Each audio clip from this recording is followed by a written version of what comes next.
M ಪ್ರವ್ರಜಂತಮನುಪೇತಮಪೇತಕೃತ್ಯಂ ದ್ವೈಪಾಯನೋ ವಿರಹಕಾತರ ಆಜುಹಾವ ಪುತ್ರಾ ಇತಿ ತನ್ಮಯತಯಾ ತರವೋಪಿ ನೇದುಃ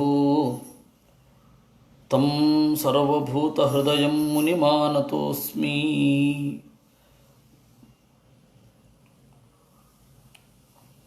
ಯಸ್ಯಾನುಭಾವಮಖಿಲಶ್ರುತಿಸಾರಮೇಕಂ ಅಧ್ಯಾತ್ಮದೀಪಮತಿತೀರಿಷತಾಂ ತಮೋಂಧಂ ಸಂಸಾರಿಣಾಂ ಕರುಣಯಾಃ ಪುರಾಣಗುಹ್ಯಂ ತಂ ವ್ಯಾಸಸೂನುಮುಪಯಾಮಿ ಗುರುಂ ಮುನೀನಾಂ.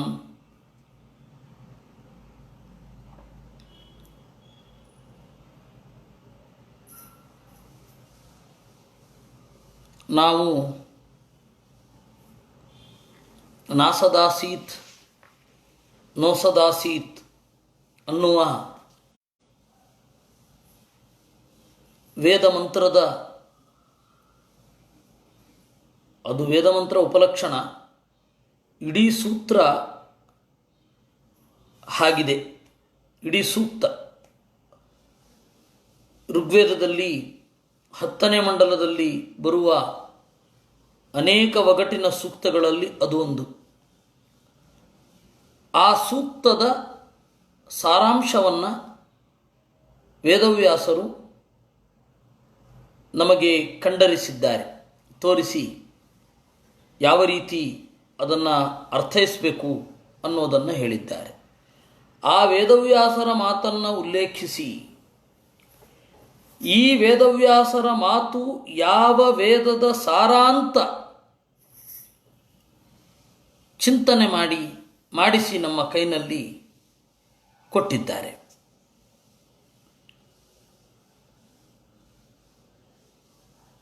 ದೇವರನ್ನು ಈ ತರಹದ ಪ್ರಳಯದಿಂದ, ಸೃಷ್ಟಿಯಿಂದ ಹೇಗೆ ತಿಳ್ಕೊಳ್ಬೇಕು, ಗುರು ಪರಂಪರೆಯಲ್ಲಿ ದೇವರು ಯಾವ ರೀತಿ ಒಡಮೂಡಿದ್ದಾನೆ, ಗುರು ಪರಂಪರೆಯ ಗುರುಗಳ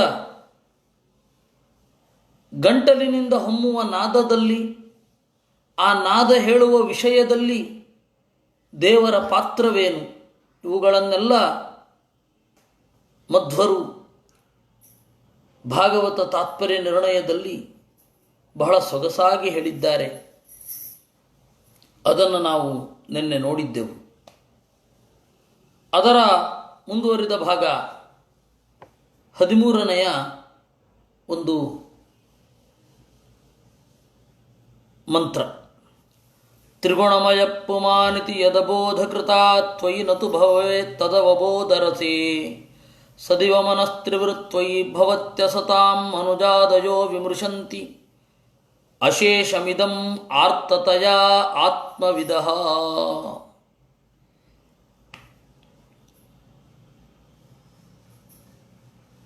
ಜೀವರು ದುಃಖವನ್ನು ಅನುಭವಿಸಲಿಕ್ಕೆ ಏನು ಕಾರಣ? ಅಬೋಧಕೃತ. ಅಬೋಧ ಅಂದರೆ ಅಜ್ಞಾನ. ಅಜ್ಞಾನ ಭೂಯಿಷ್ಠವಾದ ಬುದ್ಧಿ ಜೀವರಲ್ಲಿ ಇರುತ್ತೆ. ಅದರಿಂದಾಗಿ ತಪ್ಪು ನಿರ್ಧಾರಗಳನ್ನು ತೆಗೆದುಕೊಳ್ತಾರೆ. ಯಾವಾಗ ಒಂದು ವಸ್ತುವನ್ನು ತಪ್ಪಾಗಿ ಗ್ರಹಿಸ್ತಾರೆ ಆವಾಗ ದುಃಖ ಅಂತನ್ನೋದು ಸಹಜವೇ. ದುಃಖ ಇರೋದೇ ತಪ್ಪು ತಿಳುವಳಿಕೆಯಲ್ಲಿ. ಒಂದು ವಸ್ತುವನ್ನು ತಪ್ಪಾಗಿ ತಿಳಿದ್ರೆ ಅದು ದುಃಖ. ಹಗ್ಗವನ್ನು ಹಾವು ಅಂತ ತಿಳಿದ್ರೂ ಹಗ್ಗ ತಾಗಿದಾಗ ಹಾವು ಕಚ್ಚಿತು ಅಂತ ಸತ್ತವರಿದ್ದಾರೆ. ಹಾವನ್ನು ಹಗ್ಗ ಅಂತ ತಿಳಿದ್ರೂ ಹಾವು ಕಚ್ಚಿದ ಮೇಲೆ ಗೊತ್ತಾಗಿ ಸತ್ತವರಿದ್ದಾರೆ. ಅದರಿಂದಾಗಿ ಯಾವ ವಸ್ತುವನ್ನು ತಪ್ಪಾಗಿ ತಿಳಿದ್ರೂ ಅದು ದುಃಖಕ್ಕೆ ಮೂಲವೇ. ಈ ತರಹದ ಜೀವರು ದೇವರನ್ನು ತ್ರಿಗುಣಮಯ ಅಂತ ತಿಳ್ಕೋತಾರೆ. ರಾಮಾಯಣ ಮಹಾಭಾರತಗಳನ್ನು ನೋಡಿ, ರಾಮನು ನಮ್ಮಂತೆ ಶ್ರೀರಾಮನೂ ಕೂಡ ನಮ್ಮಂತೆ ಹೆಂಡತಿಯಿಂದ ದೂರಾಗಿ ಕೊರಗಿದ್ದ. ಸುಸ್ತಾಗಿ ಹೊರಗಿದ್ದ ಇತ್ಯಾದಿಗಳನ್ನೆಲ್ಲ ಜೀವರು ತಿಳ್ಕೋತಾರೆ. ಜೀವರು ತಿಳ್ಕೊಳ್ಳೋದಷ್ಟೇ, ಅದು ನಿನ್ನಲ್ಲಿಲ್ಲ. ಒಬ್ಬ ನಟನಲ್ಲಿ ರಸ ಅಂತನ್ನೋದು ನಟನಲ್ಲಿ ಇರಬಾರದು, ವಾಸ್ತವ ಆಗೋಗುತ್ತೆ. ರಸ ಅಂತನ್ನೋದು ಪ್ರೇಕ್ಷಕರಲ್ಲಿ ಇರಬೇಕು. ಅವನು ಎರಡರ ಬ್ಯಾಲೆನ್ಸ್ ಮಾಡ್ಕೊಂಡಿರಬೇಕು. ನಾನೇ ರಾಮ ಅಂತ ಅನ್ಕೊಂಡ್ಬಿಡಬಾರ್ದು, ನಾನು ಈಗಿನವನಲ್ಲ ಅಂತನೂ ಅನ್ಕೋಬಾರದು. ನಾನು ಮಾಡ್ತಾ ಇರೋದು ನಾಟಕ ಅಂತನೂ ಗೊತ್ತಿರಬೇಕು. ಪ್ರೇಕ್ಷಕರಲ್ಲೇ ಅದರ ಪರಿಣಾಮ ಆಗಬೇಕು. ಒಂದೊಮ್ಮೆ ಪ್ರೇಕ್ಷಕರು ಓಹ್ ಇವನು ನಮ್ಮ ಥರ ಅಂತ ಅಂದುಕೊಂಡ್ರೆ ನಟನ ಯಶಸ್ಸು. ಆದರೆ ಪ್ರೇಕ್ಷಕನಿಗೆ ಆನಂದ ಎಲ್ಲಿ? ಅಲ್ಲಿ. ಆದರೆ ಈ ವಿಚಾರದಲ್ಲಿ ಪ್ರೇಕ್ಷಕನಿಗೆ ಆಸ್ವಾದ ಆಗೋದೇ ಇಲ್ಲ. ದೇವರನ್ನು ತಪ್ಪಾಗಿ ತಿಳ್ಕೊಂಡ್ರೆ ತ್ರಿಗುಣಮಯ ಪುಮಾನ್ ಅಂತ ಅವನಿಗೆ ಆಸ್ವಾದನೆಯೇ ಆಗಲ್ಲ, ಸುಖಾಸ್ವಾದನೆ ಇರಲ್ಲ. ಯಾಕೆಂದರೆ ಎಂತಹ ದೇವರನ್ನು ನಾವು ಸೇರಬೇಕು? ರಾಮ, ಕೃಷ್ಣ, ವೇದವ್ಯಾಸ ಈ ತರಹದ ಎಲ್ಲ ದೇವತೆಗಳ ಎಲ್ಲ ದೇವರ ರೂಪ ಇದೆ. ಇದನ್ನು ಚಿಂತನೆ ಮಾಡಲಿಕ್ಕೆ ಹೋದಾಗ ಇಲ್ಲಿ ಇರುವಂತಹ ನಟನೆಯನ್ನು ನೋಡಿ ವಾಸ್ತವ ಅಂತ ಅಂದುಕೊಂಡ್ಬಿಟ್ರೆ ಸುಖ ಎಲ್ಲಿ ಸಾಧ್ಯ? ಒಂದು ದಾರಿ ಇದೆ, ಯಾವುದು ಬೇಡ ಅಂತ ಹೇಳಿ ಈ ಮತವನ್ನೇ ತೊರೆದು ಬಿಡೋದು. ಬಹಳ ಜನ ಆ ಕೆಲಸ ಮಾಡಿದ್ರು. ರಾಮ ನಮ್ಮ ತರಹದ್ದೇ ಮನುಷ್ಯ, ಹೀಗಾಗಿ ರಾಮ ಗ್ರೇಟ್ ಅಲ್ಲ, ಅವನನ್ನು ಯಾಕೆ ನಾವು ಚಿಂತಿಸಬೇಕು? ಕೃಷ್ಣನು ನಮ್ಮ ಥರನೇ, ಅವನು ಗ್ರೇಟ್ ಅಲ್ಲ, ಅವನನ್ನು ಯಾಕೆ ನಾವು ಚಿಂತಿಸಬೇಕು? ಈ ತರಹ ಬಂದ್ಬಿಡ್ತು. ಹೀಗೆ ಜನರು ಏನು ಬೇಕಾದರೂ ತಿಳ್ಕೊಳ್ಳಿ, ನಿನ್ನಲ್ಲಿ ಅದರ ಪರಿಣಾಮ ಉಂಟಾಗೋದಿಲ್ಲ. ಯಾಕೆ ಅಂದರೆ ನೀನು ಅವಬೋಧ ರಸ. ರಸ ಅಂದರೆ ಸಾರ ಅಂತ, ಜ್ಞಾನ ಸಾರ ನಿನಗಿದೆ. ಸದಿವ ಮನಸ್ತ್ರಿವೃತ್. ನಿನಗೆ ದುಃಖ ಇದೆ ಯಾಕೆ ಅಂತ ಕೇಳಿದ್ರೆ ದುಃಖ ಇಲ್ಲ, ಯಾಕೆ ಅಂದರೆ ಮನಸ್ಸು ಇಲ್ಲ ಅನ್ಬೇಕು. ಆದರೆ ಜನ ಏನಂದ್ಕೋತಾರೆ? ಸದಿವ ಮನಸ್ತ್ರಿವೃತ್, ಇವನಿಗೂ ಮನಸ್ಸಿದೆ ಅಂತ ಚಿಂತನೆ ಮಾಡ್ತಾರೆ. ಮನಸ್ಸು ಹೇಗಿರುತ್ತಪ್ಪ? ಮನಸ್ಸು ಏಕಾಗಿ ತಪ್ಪು ವಿಚಾರಗಳನ್ನು ಗ್ರಹಿಸುತ್ತೆ ಅಂತಂದರೆ ತ್ರಿವೃತ್, ಸತ್ವಗುಣ, ರಜೋಗುಣ, ತಮೋಗುಣ ಇವುಗಳಿಂದ ಮನಸ್ಸು ಕೂಡಿರುತ್ತೆ. ಅದರಿಂದಾಗಿ ಮನಸ್ಸಿಗೆ ಒಂದೊಂದರ ಉದ್ಬೋಧ ಆದಾಗ ಒಂದೊಂದು ತರಹ ಬಿಹೇವ್ ಮಾಡುತ್ತೆ. ಮನಸ್ಸು ಒಂದೊಂದು ಥರ ಉದ್ಬೋಧ ಆದಾಗ ಒಂದೊಂದು ಥರ ಬಿಹೇವ್ ಮಾಡುತ್ತದು ಮನಸ್ಸು. ಸತ್ವಗುಣ ಉದ್ಬೋಧ ಆಯಿತಾ, ಅದರ ಬಿಹೇವಿಯರ್ಸೇ ಬೇರೆ. ರಜೋಗುಣ ಉದ್ಬೋಧ ಆಯಿತಾ, ಅದರ ಬಿಹೇವಿಯರ್ಸೇ ಬೇರೆ. ಸತ್ವಗುಣ ಉದ್ಬೋಧ ಆದಾಗ ಜ್ಞಾನದ ಮೇಲೆ ಮೋಹ ಇರುತ್ತೆ. ಯಾವಾಗ ರಜೋಗುಣ ಉದ್ಬೋಧ ಆದಾಗ ಲೋಕದಲ್ಲಿ ಕೀರ್ತಿಯನ್ನು ಗಳಿಸ್ಬೇಕು, ದುಡ್ಡು ಗಳಿಸ್ಬೇಕು ಅಂತ ಹೇಳಿ ಮನಸ್ಸು ಓಡ್ತಾ ಇರುತ್ತೆ. ತಮೋಗುಣೋದ್ರೇಕ ಆದಾಗ ದುಡ್ಡು ಬೇಡ, ಜ್ಞಾನವೂ ಬೇಡ, ಸುಖವಾಗಿ ಮಲ್ಕೊಂಡ್ಬಿಡೋಣ ಅಂತ ಅನ್ಸುತ್ತೆ. ಸಿಟ್ಟು ಬರುತ್ತೆ, ತಪ್ಪು ತಿಳುವಳಿಕೆಗಳು ಉಂಟಾಗ್ತದೆ, ಇತ್ಯಾದಿಗಳೆಲ್ಲ ಆಗತ್ತೆ, ಆಲಸ್ಯ ಇತ್ಯಾದಿಗಳು. ಅದರಿಂದಾಗಿ ಮನಸ್ಸು ತ್ರಿವೃತ್, ಸತ್ವಗುಣ, ರಜೋಗುಣ, ತಮೋಗುಣಗಳಿಂದ ಕೂಡಿದೆ. ಆದ್ದರಿಂದ ಈ ಎಲ್ಲ ಕ್ರಿಯೆಗಳನ್ನು ಮನುಷ್ಯ ಅನುಭವಿಸ್ತಾನೆ ಮನಸ್ಸಿನ ಇನ್ಫ್ಲೂಯೆನ್ಸಿನಿಂದ. ಯಾವಾಗ ಇದು ಇರೋದಿಲ್ಲ,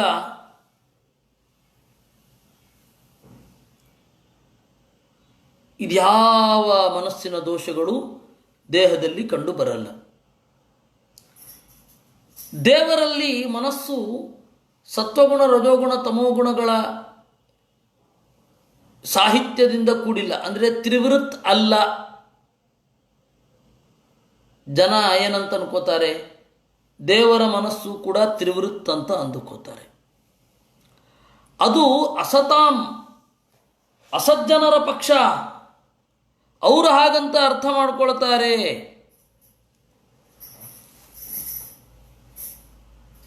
ಮನುಜಾದಯೋ ವಿಮೃಶಂತಿ ಅಶೇಷಮಿದಂ ಆರ್ತತಯ ಆತ್ಮವಿದಃ.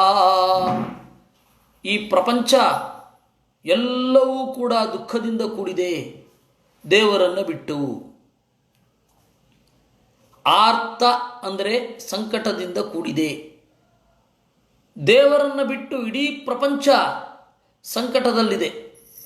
ಅಲ್ಲ, ಮುಕ್ತರಿಗೆ ದುಃಖ ಇಲ್ವಲ್ಲ ಅಂದರೆ ಒಂದು ಕಾಲದಲ್ಲಿ ದುಃಖದಿಂದ ಕೂಡಿದ್ರಲ್ವಾ, ದುಃಖದ ಅನುಭವ ಏನು ಅಂತ ಅವ್ರಿಗೆ ಗೊತ್ತಿದೆ. ಬ್ರಹ್ಮದೇವರಿಗೂ ಕ್ವಚಿತ್ತಾಗಿ ಉಂಟು. ಅದನ್ನು ಲೆಕ್ಕದಲ್ಲೇ ಹೇಳ್ತಾರೆ.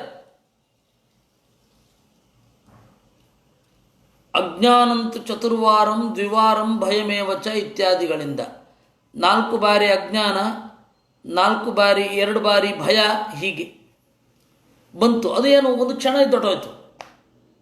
ಅಂದರೆ ದೇವರನ್ನು, ಲಕ್ಷ್ಮೀದೇವಿಯನ್ನು, ಮುಕ್ತರನ್ನು ಹೊರತುಪಡಿಸಿದರೆ ಉಳಿದ ಜಗತ್ತೆಲ್ಲವೂ ಕೂಡ ನೋವಿನಿಂದ ಕೂಡಿದೆ.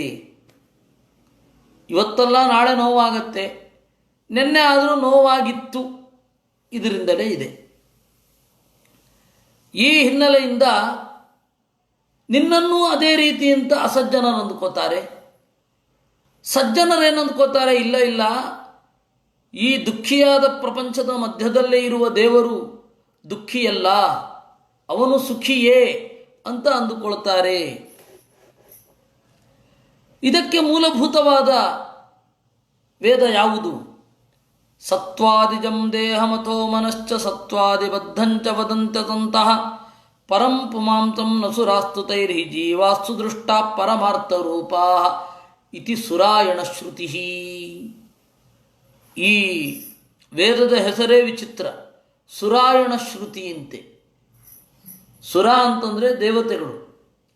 ದೇವತೆಗಳ ಬಗೆಗೆ ವಿಷಯಗಳನ್ನು ಹೇಳುವ ವೇದ ಸುರಾಯಣ ಶ್ರುತಿ. ಸತ್ವಾದಿಜಂ ದೇಹಮಥೋ ಮನಶ್ಚ ಅಂದರು. ಸತ್ವಗುಣ, ರಜೋಗುಣ, ತಮೋಗುಣಗಳಿಂದ ಕೂಡಿರುವ ದೇಹ. ಈ ದೇಹದಲ್ಲಿ ಸತ್ವಗುಣ, ರಜೋಗುಣ, ತಮೋಗುಣಗಳಿದೆ. ಈ ಇಂದ್ರಿಯಗಳನ್ನು, ಈ ಅನಾಟಮಿಯನ್ನು ಬಹಳ ಡಿಫ್ರೆಂಟ್ ಪರ್ಸ್ಪೆಕ್ಟಿವಲ್ಲಿ ನೋಡಬಹುದು ನಾವು. ಸತ್ವಗುಣವನ್ನು ಒಳಗೊಳ್ಳುವ, ಸತ್ವಗುಣದ ಪ್ರಭಾವವನ್ನು ಹೊರಹಾಕುವ ಇಂದ್ರಿಯಗಳು ಯಾವುದು? ರಜೋಗುಣದ ಪ್ರಭಾವವನ್ನು ಹೊರಹಾಕುವ ಇಂದ್ರಿಯಗಳು ಯಾವುದು? ತಮೋಗುಣದ ಪ್ರಭಾವಕ್ಕೆ ಒಳಗಾಗುವ, ಹೊರಹಾಕುವ ಇಂದ್ರಿಯಗಳು ಯಾವುದು? ಯಾವುದರ ರೇಷಿಯೋ ಎಷ್ಟು ಅಂತ ಈ ರೀತಿ ದೇಹವನ್ನು ನಾವು ನೋಡಬಹುದು. ಹ್ಯೂಮನ್ ಅನಾಟಮಿಯನ್ನು ಈ ರೀತಿ ನೋಡಬಹುದು. ಅದಕ್ಕೆ ಸತ್ವಾದಿಜಂ ದೇಹಂ ಅಂದರು.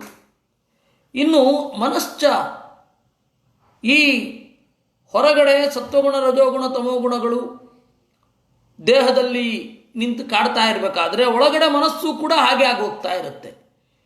ಅದರಿಂದಾಗಿ ಮನುಷ್ಯನ ನಡೆ ಬಹಳ ವಿಚಿತ್ರವಾಗಿರುತ್ತೆ. ಯಾಕೆ ಅಂದರೆ ಹೊರಗಡೆ ಸತ್ವಗುಣ, ರಜೋಗುಣ, ತಮೋಗುಣಗಳಿರುತ್ತೆ, ಮನಸ್ಸು ಸತ್ವಗುಣ, ರಜೋಗುಣ, ತಮೋಗುಣಗಳ ಜೊತೆಗಿರುತ್ತೆ. ನೋಡಿ, ಮನಸ್ಸು ಸತ್ವಗುಣವಾಗಿದ್ದಾಗ ದೇಹ ತಮೋಗುಣದಲ್ಲಿ ಇರಬಹುದು. ದೇಹ ತಮೋಗುಣದಲ್ಲಿದ್ದಾಗ, ದೇಹ ರಜೋಗುಣದಲ್ಲಿ ಇದ್ದಾಗ ಮನಸ್ಸು ಸತ್ವಗುಣದಲ್ಲಿ ಇರಬಹುದು. ದೇಹ ಸತ್ವಗುಣದಲ್ಲಿದ್ದಾಗ ಮನಸ್ಸು ತಮೋಗುಣದಲ್ಲಿರಬಹುದು. ಯಾರಿಗೂ ಗೊತ್ತು? ನೋಡಿ, ಮಿಂದು ಮಡಿಯುಟ್ಟು ಜಪ ಮಾಡಲಿಕ್ಕೆ ಅಂತ ಕೂತಿರ್ತೀನಿ, ನನ್ನ ಮನಸ್ಸು ಊರೆಲ್ಲ ಸುತ್ತಾಕೊಂಡು ಬರಬಹುದು. ಅದೇ ಹಾಸಿಗೆಯಲ್ಲಿ ಮಲಗಿರಬಹುದು, ಒಳಗಡೆ ಏನೋ ವಿಚಾರ ನಡೀತಾ ಇರಬಹುದು. ಯಾರಿಗೂ ಗೊತ್ತು? ಯಾರಿಗೂ ಗೊತ್ತಿಲ್ಲ. ಮಿಂದು ಮಡಿಯುಟ್ಟಾಗ ದೇವರಲ್ಲಿ ಬಾರದ ಮನಸ್ಸು ತೀರ ಅಬದ್ಧ ಅಂತ ಎಣಿಸಿದ, ತೀರ ಅಸಂಬದ್ಧ ಅಂತ ಎಣಿಸಿದ ಪರಿಸರದಲ್ಲಿ ಬಂದುಬಿಡಬಹುದು. ಸುತ್ತಲೂ ವಿದೇಶಿಯರು ಇರಬಹುದು, ಕುಡಿತ ಜೂಜು ಇರಬಹುದು, ಅದ್ರ ಮಧ್ಯದಲ್ಲಿ ನಿಂತಾಗಲೂ ಬರಬಹುದು. ಹಾಗಂತ ಉದ್ದೇಶಪೂರ್ವಕವಾಗಿ ಹೋಗಿ ನಿಂತ್ಕೊಳ್ಳಿ ಅಂತಲ್ಲ, ಇರಬಹುದು ಅಂತ. ಅವುಗಳ ವಿರುದ್ಧವಾದ ಕಾಂಬಿನೇಷನ್. ಸತ್ವದ ಪರಿಸರದಲ್ಲಿ ರಜೋಗುಣ ಎದ್ದು ಬರಬಹುದು, ರಜೋಗುಣದ ಪರಿಸರದಲ್ಲಿ ಸತ್ವ ಎದ್ದು ಬರಬಹುದು. ನಾನು ಒಂದು ಕಡೆ ನಮ್ಮ ಗುರುಗಳು ಮಹಾಭಾರತ ತಾತ್ಪರ್ಯ ನಿರ್ಣಯ ವ್ಯಾಖ್ಯಾನ ಬರಿತಾ ಇದ್ದರು. ಆ ಊರಿನಲ್ಲಿ ನಾವು ಇದ್ದೆವು. ಆ ಸಾಹಿತಿಗಳ 60 ವರ್ಷದ ಸಮಾರಂಭ, 60 ವರ್ಷ ಆಗಿದ್ದಕ್ಕೆ ಆ ಸಾಹಿತಿಗಳಿಗೆ ಒಂದು ಸಮಾರಂಭ. 60 ವರ್ಷ ನಿಮ್ಗೆ ಗೊತ್ತಲ್ಲ, ಹೊರಗಡೆಯ ಸಾಹಿತಿಗಳು ಅಂತಂದರೆ ಚೆನ್ನಾಗಿ ಮದ್ಯ ಕುಡಿತಾರೆ. ಇವರು ಅದಕ್ಕೆ ಸ್ವಾಮಿಗಳು ಹೋಗಿದ್ದರು ಆ ಫಂಕ್ಷನ್ಗೆ. ಸಭಾ ಕಾರ್ಯಕ್ರಮ ಮುಗಿದ ಮೇಲೆ ಸಾಹಿತಿಗಳ ಮನೆಯಲ್ಲಿ ನಮ್ಮ ಗುರುಗಳು ಇಳ್ಕೊಂಡಿದ್ರು. ರಾತ್ರಿ ಇಡೀ ಪಾರ್ಟಿ ಆಗಿದೆ, ನಮ್ಗೆ ಗೊತ್ತಿಲ್ಲ. ಮಾರನೇ ದಿವಸ ಸ್ವಾಮಿಗಳು ಬೆಳಗಾಂಗೆ ಹೋಗೋದಿದ್ರು, ನಮ್ಮನ್ನೆಲ್ಲ ಇಲ್ಲೇ ಬಿಟ್ಟು ಹೋಗೋರಿದ್ರು. ನಾನೇನು ಮಾಡಿದೆ, ಇರಲಿ ಅಂತ ಹೇಳಿ ಅವ್ರನ್ನ ನೋಡ್ಕೊಂಡು ಬರಲಿಕ್ಕೆ, ನಮ್ಮ ಗುರುಗಳನ್ನ ನೋಡಲಿಕ್ಕೆ ಅಂತ ಮನೆಗೆ ಹೊರಟೆ. ಆ ಮನೆ ಚಿಕ್ಕದು, ಕಾಂಪೌಂಡ್ ದೊಡ್ಡದು. ಕಾಂಪೌಂಡ್ ತುಂಬ ಬಾಟಲ್ಲು ಆಚೆ ಈಚೆ ಎಲ್ಲ ಬಿದ್ದಿದೆ. ಇದೇನು ಕಥೆಯಪ್ಪ ಅಂತಂದುಕೊಂಡು ಒಳಗಡೆ ಹೋದರೆ ನಿರುಂಬಳವಾಗಿ ಬರಿತಾ ಕೂತಿದ್ದಾರೆ 11 ಗಂಟೆ ಅಷ್ಟೊತ್ತಿಗೆ. ಅದರಿಂದಾಗಿ ಯಾವ ಪರಿಸರದಲ್ಲಿ ಯಾವ ತರಹದ ಒಂದು ಮನಸ್ಸು ಜಾಗೃತ ಆಗ್ಬೋದು ಗೊತ್ತಿಲ್ಲ. ಹೀಗೆ ಆಗಬೇಕು ಅಂತಿಲ್ಲ. ಕೆಲವೊಮ್ಮೆ ಕರೆಕ್ಟಾದ ಪರಿಸರದಲ್ಲಿ ಕರೆಕ್ಟಾಗಿಯೂ ಇರುತ್ತೆ. ಸತ್ವ ಪರಿಸರದಲ್ಲಿ ಮನಸ್ಸು ಸತ್ವದಲ್ಲಿದ್ದಾಗ ದೇಹವು ಸತ್ವದಲ್ಲಿ ಇರಬಹುದು. ಇವಾಗ ಭಾಗವತ ಕೇಳ್ತಾ ಇದ್ದೇವೆ. ಭಾಗವತ ಕೇಳ್ತಾ ಇರಬೇಕಾದ್ರೆ ದೇವರ ಬಗ್ಗೆ ಗೌರವ ಮೂಡ್ತಾ ಇದೆ. ಎಲ್ಲರೂ ಕೂಡ ಸತ್ವ ಪರಿಸರದಲ್ಲಿ ಕೂತಿರಬಹುದು, ರಜೋ ಪರಿಸರದಲ್ಲಿಯೂ ಕೂತಿರಬಹುದು, ಸುತ್ತಮುತ್ತಲೂ ಏನೋ ಆಗ್ತಾ ಇರಬಹುದು, ಅಥವಾ ಮನೆ ಮಂದಿಯೆಲ್ಲ ಕುಳಿತಿರಬೇಕಾದ್ರೆ ಸಾತ್ವಿಕ ಪರಿಸರ ಇರಬಹುದು. ಈ ಸತ್ವ ಮಾನಸಿಕವಾಗಿ ಮತ್ತು ದೈಹಿಕವಾದ ಸತ್ವ ಎರಡೂ ಕೂಡ ಬ್ಯಾಲೆನ್ಸ್ ಆಗಿ, ಇಂಬ್ಯಾಲೆನ್ಸ್ಡ್ ಆಗಿ, ಕಂಬೈನ್ಡ್ ಆಗಿ, ಅನ್ಕಂಬೈನ್ಡ್ ಆಗಿ ಇರಬಹುದು. ಆದರೆ ದೇವರು ಹೀಗೆ ಅಂತ ಹೇಳಿ ಅಸಜ್ಜನರ ಅಂಬೋಣ. ಅದಕ್ಕೆ ಪ್ರಜಾಪಿತ ಬ್ರಹ್ಮಕುಮಾರಿಯರು ದೇವರು ಸರ್ವತ್ರ ವ್ಯಾಪ್ತನಲ್ಲ, ಸರ್ವತ್ರ ವ್ಯಾಪ್ತ ಅಂತ ಒಪ್ಪಿದರೆ ಕೊಳಚೆ ಗುಂಡಿಯಲ್ಲಿ ಇರಬಾರದಾಗತ್ತೆ, ಹೀಗಾಗಿ ಸರ್ವವ್ಯಾಪ್ತ ಅಲ್ಲ ಅಂತ ಚಿಂತನೆ ಮಾಡ್ತಾರೆ. ಹಾಗೇನಿಲ್ಲ, ವೇದಾಂತ ಹಾಗೆ ಒಪ್ಪಲ್ಲ. ಅಸಜ್ಜನರು ಏನು ಮಾಡ್ತಾರೆ, ದೇವರು ಸತ್ವರಜಸ್ತಮೋ ಗುಣಗಳಿಗೆ ಒಳಗಾಗಿದ್ದಾನೆ. ಇಲ್ಲ ಅಂದರೆ ಯಾಕೆ ಕೃಷ್ಣ, ರಾಮ ಮೊದಲಾದವರೆಲ್ಲ, ಶಿವ ಮೊದಲಾದವರೆಲ್ಲ ತಮ್ಮ ತಮ್ಮ ಗದ್ದುಗೆಗೆ ಹೋರಾಡಬೇಕು, ಏನೋ ಆಗ್ಬಿಡತ್ತೆ ಅಂತ ಹೇಳಿ ಜಗತ್ತು ಸುಮ್ಮನೆ ನಡ್ಕೊಂಡು ಹೋಗ್ತಾ ಇರುತ್ತೆ, ಇವ್ರ್ಯಾಕೆ ಬರಬೇಕು, ಜಗತ್ತಿನ ಮೇಲೆ ಆಧಿಪತ್ಯ ಸ್ಥಾಪಿಸುವ ಒಂದು ಹುನ್ನಾರ ಇದೆ ಅದರಲ್ಲಿ ಅಂತ ಏನೇನೋ ಕಾಣ್ತಾರೆ. ಇದೆಲ್ಲ ಅವರ ವ್ಯೂ. ಪರಂ ಪುಮಾಂಸಂ ನ ಸುರಾಸ್ತುತೈ ದೇವಾಸ್ತು ದೃಷ್ಟ ಪರಮಾರ್ಥ ರೂಪ. ದೇವತೆಗಳು ಹೀಗೆ ಕಾಣೋದಿಲ್ಲ. ಯಾಕೆ ಅಂದರೆ ದೇವತೆಗಳಿಗೆ ಇನ್ಸೈಟ್ ಇರುತ್ತೆ. ಪ್ರತಿಯೊಬ್ಬ ಜೀವನ ಮನಸ್ಸನ್ನು ಪ್ರಚೋದನೆ ಮಾಡ್ತಾರೆ. ಪ್ರತಿಯೊಬ್ಬ ಜೀವನ ಮನಸ್ಸನ್ನು ತಟಸ್ಥವಾಗಿ ನೋಡುವ ಶಕ್ತಿ ದೇವತೆಗಳಿಗಿದೆ. ಹೀಗಾಗಿ ಮನುಷ್ಯನ ದೇಹದ ಒಳಗಡೆ ದೇವರು ಕೆಲಸ ಮಾಡ್ತಾ ಇರೋದನ್ನು ನೋಡ್ತಾರೆ, ಜೀವನ ಸ್ಥಿತಿಯನ್ನೂ ನೋಡ್ತಾರೆ. ಇದು ದೇವತೆಗಳ ಭಾಗ್ಯ.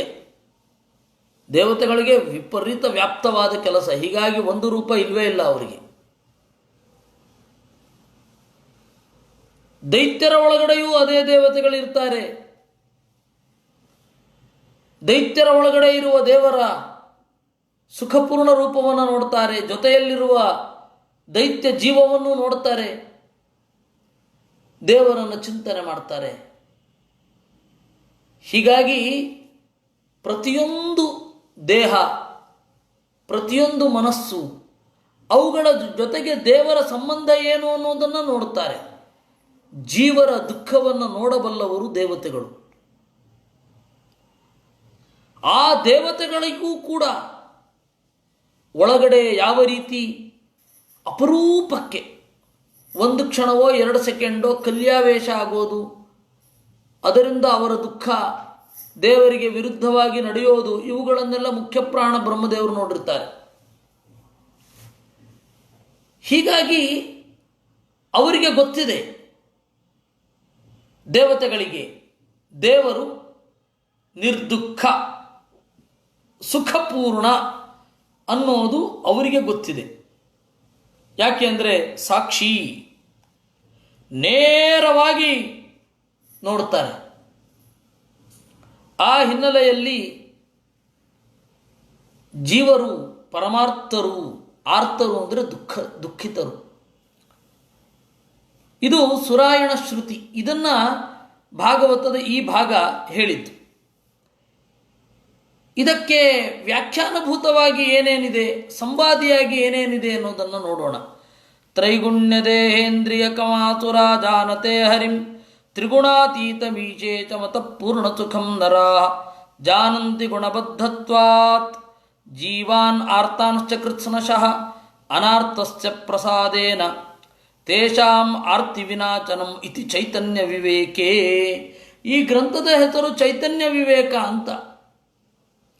ಜೀವ ಚೈತನ್ಯ, ದೇವ ಚೈತನ್ಯ ಹೇಗಿದೆ, ಜೀವರ ಜ್ಞಾನ ದೇವರ ಜ್ಞಾನ ಎರಡರ ವ್ಯತ್ಯಾಸ ಏನು ಅನ್ನೋದನ್ನು ನೋಡಬಲ್ಲ, ಹೇಳಬಲ್ಲ ಒಂದು ಗ್ರಂಥ. ತ್ರೈಗುಣ್ಯ ದೇಹೇಂದ್ರಿಯಕಂ ಆಸುರ ಜಾನತೆ ಹರಿಂ. ದೈತ್ಯರು ದೇವರನ್ನು ಹೇಗೆ ತಿಳ್ಕೋತಾರೆ ಅಂದರೆ ಸತ್ವರದ ಸ್ತಮೋಗುಣಗಳಿಂದ ಕೂಡಿದ ಇಂದ್ರಿಯಗಳಿ ಅವನಿಗಿದೆ ಅಂತ ತಿಳ್ಕೋತಾರೆ. ಅದರಂತೆ ಅವರ ದೇಹ ಹೀಗಿದೆ, ಅವರ ಗುಣ ಹೀಗಿದೆ, ದೇವರ ಮನಸ್ಸು ಹೀಗೆ 3 ಲೆವೆಲಲ್ಲಿ ಕೆಲಸ ಮಾಡುತ್ತೆ ಅಂತ ಅಂದ್ಕೊಂಡ್ಬಿಡ್ತಾರೆ ಅವರು. ಹಾಗಾದರೆ ಕನಕದಾಸರು ತಮಾಷೆ ಮಾಡಿದಾರಲ್ಲ, ಹಲವು ಜೀವನವ ಒಂದೆಲೆ ನುಂಗಿತ ಅಂತ. ಪುರಂದರದಾಸರು ತಮಾಷೆ ಮಾಡಿದ್ದಾರೆ, ನಗುವರಲ್ಲೋ ರಂಗಯ್ಯ ನಿನ್ನಾಟವ ಕಂಡು ಅಂತ. ದೇವರನ್ನ ಸಖನಾಗಿ ಕಂಡು ಹಾಗೆ ಪರಿಭಾವಿಸಿದರೂ ಕಡೆಯಲ್ಲಿ ಅವರಿಗೆ ಒಂದು ಜ್ಞಾನ ಬರುತ್ತೆ, ಮಾಹಾತ್ಮ್ಯ ಜ್ಞಾನದಲ್ಲಿಯೇ ಕೊನೆಗೊಳ್ಳುತ್ತೆ. ಅದರಿಂದಾಗಿ ಸಜ್ಜನರು ದೇವರೊಟ್ಟಿಗೆ ತಮಾಷೆ ಮಾಡಲಿಕ್ಕೂ ದುರ್ಜನರು ದೇವರನ್ನು ಹಾಗೆ ತಿಳ್ಕೊಳ್ಳಕ್ಕೂ ವ್ಯತ್ಯಾಸ ಇದೆ. ಈಗ ಪ್ರಸನ್ನ ವೆಂಕಟದಾಸರದ್ದು ಹಾಡುಗಳಿದೆ, ಎಷ್ಟು ತರಹದ ಹಾಡುಗಳಿದೆ. ದೇವರನ್ನು ತಮಾಷೆ ಮಾಡುವ ಹಾಡುಗಳಿದೆ, ನಮ್ಮ ಜೊತೆಗಿರುವ ದೇವರನ್ನು ಹಾಗೆ ತಮಾಷೆ ಮಾಡುವ ಹಾಗೆ ಹೊರಟರೂ ಕೂಡ ಅಂತ್ಯದಲ್ಲಿ ಭಕ್ತಿ ಅಂತ ಅನ್ನೋದಿದೆ. ಕೆಲವೊಮ್ಮೆ ಅದರಲ್ಲಿಯೂ ಒಂದು ವಿಶಿಷ್ಟವಾದ ಸಂಗತಿ ಇರುತ್ತೆ. ಒಲಿದೆಯಾತ ಕಮ್ಮ ಲಕುಮಿ ವಾಸುದೇವಗಿ, ತಿಳಿದು ತಿಳಿದು ತಿಳಿಯದ ಹಾಗೆ ಅಂತ. ಲಕ್ಷ್ಮೀದೇವಿ ದೇವರನ್ನು ತಿಳಿದಿದ್ದಾಳೆ, ತಿಳಿಯದ ಹಾಗೆ ಯಾಕೆ ಒಲಿದೆ? ತಿಳಿದು ಅಂದರೆ ದೇಶತಃ ವ್ಯಾಪ್ತಿ ಲಕ್ಷ್ಮೀದೇವಿಗಿದೆ. ದೇವರು ಯಾವ ಯಾವ ದೇಶದಲ್ಲಿ ಇದ್ದಾನೋ ಆ ಎಲ್ಲ ದೇಶದಲ್ಲಿ ಲಕ್ಷ್ಮೀದೇವಿಯೂ ಇದ್ದಾಳೆ. ದೈಶಿಕ ವ್ಯಾಪ್ತಿ ಅಂತ ಕರೀತಾರೆ. ಇನ್ನು ದೇವರು ಯಾವ ಕಾಲದಿಂದ ಯಾವ ಕಾಲದಲ್ಲಿ ಯಾವ ಕಾಲದವರೆಗೂ ಇರ್ತಾನೋ ಆ ಕಾಲದಿಂದ ಆ ಕಾಲದವರೆಗೂ ಲಕ್ಷ್ಮಿ ಇರ್ತಾಳೆ. ಇದನ್ನು ಕಾಲಿಕ ವ್ಯಾಪ್ತಿ ಅಂತ ಕರೀತಾರೆ. ಆದರೆ ದೇವರಿಗಿರುವಷ್ಟು ಗುಣ ಇಲ್ಲ, ಅದರಿಂದಾಗಿ ಗುಣತಃ ವ್ಯಾಪ್ತಿ ಇಲ್ಲ. ಈ ಹಿನ್ನೆಲೆಯಲ್ಲಿ ತಿಳಿದು ತಿಳಿದು ತಿಳಿಯದ ಹಾಗೆ ಎಂದರು. ಅಲ್ಲಿ ವಸ್ತುತಃ ತಮಾಷೆ ಮಾಡೋದು. ಲಕ್ಷ್ಮೀದೇವಿ ಏನಂತ ಒಲಿದೆ ಅಂತ, ಅಲ್ಲಿ ಕಡೆಯಲ್ಲಿ ಭಕ್ತಿ ಅಂತ ಅನ್ನೋದಿರುತ್ತೆ. ಕಟಿಯಲ್ಲಿ ಕರವಿಟ್ಟನೋ ಪಂಡರಿರಾಯ ಇತ್ಯಾದಿಗಳಲ್ಲೆಲ್ಲ ಹಾಸ್ಯ ಅಂತನ್ನೋದು ಭಕ್ತಿಯಲ್ಲಿ ಕೊನೆಗೊಳ್ಳುತ್ತೆ. ಇದನ್ನು ಕಾವ್ಯ ಭಾಷೆಯಲ್ಲಿ ಹೇಳೋದಾದರೆ ಸಂಚಾರಿ ಭಾವ ವ್ಯಭಿಚಾರಿ ಭಾವ ಬೇರೆ ಇದ್ದರೂ ಸ್ಥಾಯಿ ಭಾವ ಒಂದೇ ಅಂತ. ಸ್ಥಾಯಿ ಭಾವ ಭಕ್ತಿ ದಾಸರು ತಮಾಷೆ ಮಾಡಬಹುದು, ಅಥವಾ ದೇವರಲ್ಲಿ ಬೇಡಿಕೊಳ್ಳಬಹುದು, ದೇವರನ್ನು ಬೈಬಹುದು, ನಿಂದಾಸ್ತುತಿ ಅಂತ ಹೇಳಲ್ವೇ. ಅದು ಏನು ಮಾಡಿದರೂ ಕೂಡ ಅಂತಿಮವಾಗಿ ಅದು ಭಕ್ತಿಯಲ್ಲೇ ಬರುತ್ತೆ. ಹೀಗಾಗಿ ಅವರು ದೇಹ ಮತ್ತು ಇಂದ್ರಿಯಗಳೇ ಹಾಗೆ ಅಂತ ಅನ್ನೋಲ್ಲ, ನನಗೆ ಈ ರೀತಿ ರಿಯಾಕ್ಟ್ ಮಾಡ್ದ ಅಂತ ಬೇಕಾದರೆ ಬೇಜಾರಿರಬಹುದಷ್ಟೆ. ತ್ರೈಗುಣ್ಯ ದೇಹೇಂದ್ರಿಯಕಂ ಆಸುರ ಜಾನತೆ ಹರಿಂ ಅಂತನ್ನುವಲ್ಲಿ ಅಸುರರು ದೇವರನ್ನು ಈ ರೀತಿ ತಿಳ್ಕೋತಾರೆ. ನಿಮಗೆ ಒಂದು ಸಂಗತಿಯನ್ನು ಹೇಳಬೇಕು. ಕನಕದಾಸರದ್ದು ಒಂದು ಮುಂಡಿಗೆ. ಆ ಕನಕದಾಸರ ಹಾಡಿನಲ್ಲಿ ಹಲವು ಜೀವನವ ಒಂದೆಲೆ ನುಂಗಿತ ಅಂತ ಒಂದಿದೆ. ಆ ಹಲವು ಜೀವನವ ಒಂದೆಲೆ ನುಂಗಿತ ಅಂತನ್ನೋದು ಹೆಣ್ಣಿನ ಮೋಹದ ಸೆಳೆತಕ್ಕೆ ಯಾರು ಒಳಗಾಗುವುದಿಲ್ಲ. ಹರಿಯ ನುಂಗಿತು, ಅವನು 16,108 ಮಂದಿಯನ್ನು ಮದುವೆ ಆದ, ಈ ತರಹದ ಚಿಂತನೆಗಳುಂಟು ಅಲ್ಲಿ. ಆದರೆ ಕಡೆಗೆ ಇಲ್ಲ, ನೀನು ಎಲ್ಲರನ್ನ ಮೀರಿದವ ಅಂತ ಅವರು ಕನ್ಕ್ಲೂಡ್ ಮಾಡ್ತಾರೆ. ಅದರಿಂದಾಗಿ ಇದೆಲ್ಲ ಆಸುರ ಅಲ್ಲ, ದೇವರನ್ನು ಬೇರೆ ಬೇರೆ ಭಾವದಲ್ಲಿ ನೋಡ್ತಾ ಭಕ್ತಿಯಲ್ಲೇ ಕೊನೆಗೊಳ್ಳುತ್ತಾರೆ. ಹೀಗಾಗಿ ಅದು ಆಸುರ ಅಲ್ಲ. ಇಲ್ಲಿ ಏನು ಅಂದರೆ, ಈ ಒಂದು ಇನ್ಸ್ಟೆನ್ಸಿನಿಂದ ದೇವರನ್ನೇ ಆ ರೀತಿ ತಿಳಿದು ಬಿಡ್ತಾರೆ. ತ್ರಿಗುಣಾತೀತ ಮೀಶೇಷಂ ಅತಃಪೂರ್ಣ ಸುಖಂ ನರಾಹ ಜಾನಂತಿ. ದೇವರು ತ್ರಿಗುಣಾತೀತ ಅಂತ ಹೇಳಿ ದೇವತೆಗಳ ಭಕ್ತರು ತಿಳಿಯುತ್ತಾರೆ, ದೇವತೆಗಳಿಂದ ಅನುಗ್ರಹೀತರಾದವರು ತಿಳಿತಾರೆ. ಗುಣಬದ್ಧತ್ವಾತ್ ಜೀವಾನ್ ಆರ್ತಾಂಶ್ಚ ಕೃತ್ಸನಶಃ.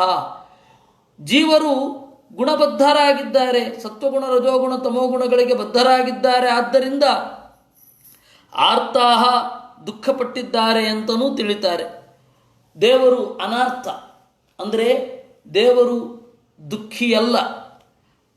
ಅನಾರ್ಥನಾದ ಅವನು ನಮ್ಮನ್ನು ದುಃಖದ ಕಟ್ಟಿನಿಂದ ಬಿಡಿಸಬಲ್ಲ. ಇದು ಚೈತನ್ಯ ವಿವೇಕ ಅನ್ನುವ ಗ್ರಂಥದಲ್ಲಿದೆ ಅಂತಾರೆ ಆಚಾರ್ಯರು. ಇಷ್ಟು ವ್ಯಾಖ್ಯಾನ ಆಯಿತು. ಮತ್ತಿನ್ನೊಮ್ಮೆ ಮೂಲದ ಕಡೆಗೆ ಹೋಗಿ ಮೂಲವನ್ನು ನೋಡಿ ಬರೋಣ. ತ್ರಿಗುಣಮಯ ಪುಮಾನ್ ಇತಿ.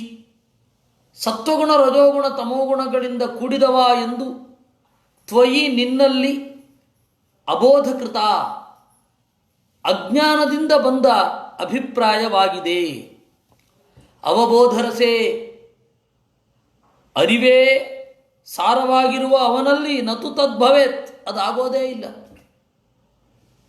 ಸದಿವ ಮನಸ್ತ್ರಿವೃತ್,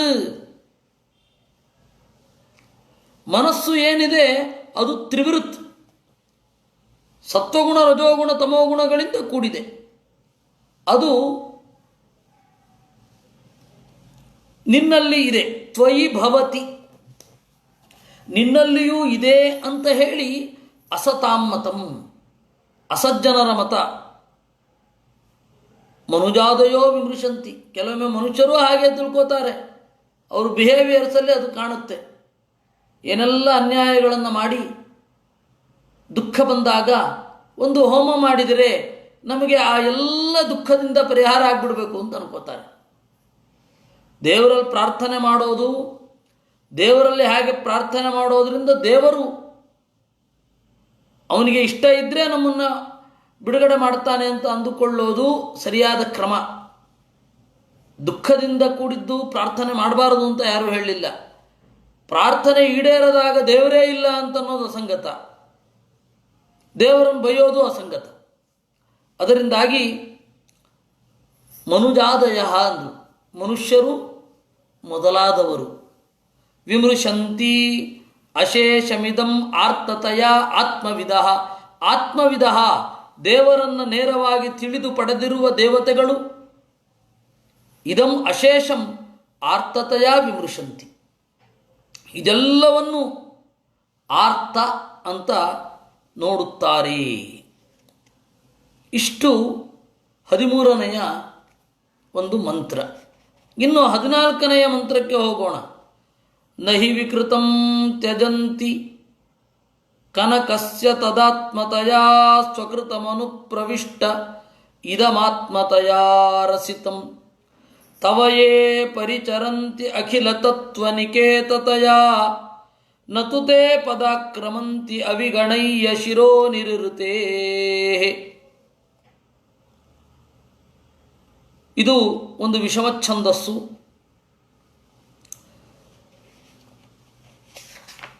ಇದನ್ನು ಗಣವ್ಯತ್ಯಾಸ ಯಾಕೆ ಮಾಡಿದ್ದು ಅನ್ನೋದು ನಾವು